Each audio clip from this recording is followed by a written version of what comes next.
Bolton plus Bibi plus bin Salman are pushing Iran to build a nuclear weapon, and Trump can't stop it. The White House strategy of maximum cruelty based on maximum false allegations, White House called it maximum pressure, is backfiring in the most dangerous way possible.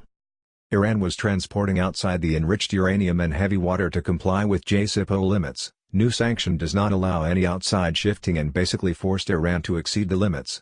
By all accounts, this crazy sanctions are responsible in first place in exceeding the limit. Iran has decided that when anyway Trump administration is preventing them from complying the JCPOA and shamelessly claiming the non-compliance, then Iran said they will go one step further by increasing the enrichment percentage. President Trump says he wants to make sure Iran never acquires nuclear weapons. His policy, however, is having the opposite effect. It is giving Tehran a powerful incentive to go nuclear, while at the same time making it increasingly difficult for the United States to prevent that. On Monday, the official Iranian news agency announced that the country had breached the limits for enriched uranium imposed on it by the 2015 international agreements. Indeed, American policy toward Iran over the past year makes it clear that Iranian leaders were foolish not to develop a nuclear deterrent in the early 2000s.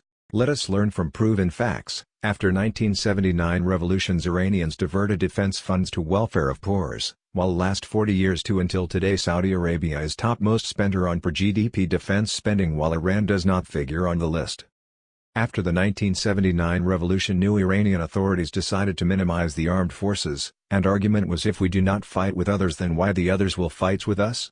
Through compromise any differences can be resolved.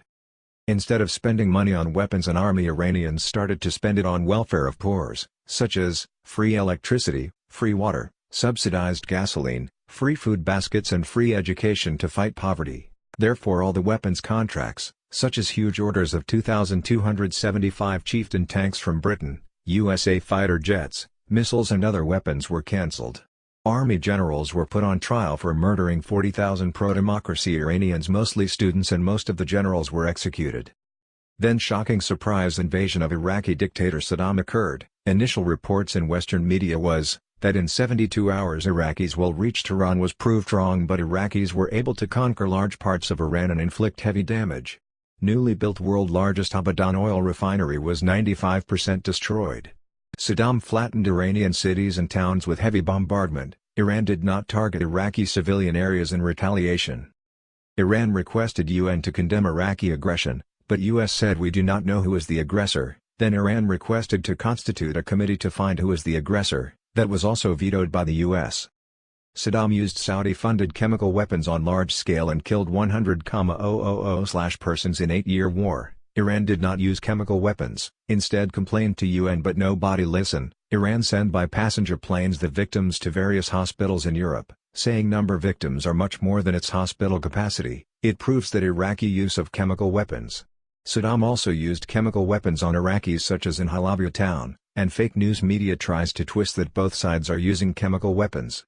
Now it is well established that only brutal Saddam's army used chemical weapon against both Iranians and Iraqis. U.S. Reagan administration provided satellite information which was used to kill more Iranians through chemical weapons. Saddam's regime tortured prisoner of war, POW, and summarily executed them, including Iranian oil minister captured from Abadan Oil City, 3 times shown on Iraqi TV. Iran demanded diplomatic immunity for oil minister, pointed that second time oil minister looks more frail and third time furthermore frail due to severe torture. Later on he became unaccounted POW along with 100 of 1,000 other Iranian POWs. When war ended, many POW refused to return to Iraq and instead married and settled in Iran. Those POW who went back to Iraq became supporter of Iran and became major influence. As repeatedly explained by Foreign Minister Zarif, the ballistic missile program is the outcome of Saddam's brutality when international community miserably failed to stop daily chemical attacks. Otherwise Iran was drastically reducing military spending, and after bitter experience of 8-year Iraq-Iran war in which 1 million Iranians were killed, now thinking his minimum defense capability is needed to prevent another barbaric adventure of Saudi Arabia. Also Israel Prime Minister regularly threatens to attack. In terms of per capita spending, since last 40 years Saudi Arabia is #1 spender while Israel is #3 and Iran does not figure out on the list. We are afraid this maximum cruelty and maximum false allegations policy will force again Iran to decide in favor of making nuclear weapons. When Iran was fully complying with the hardest nuclear deal on earth, still sanctions were imposed and keep on increasing as a punishment of compliance. It was cruelest joke. Below is New York Times article link.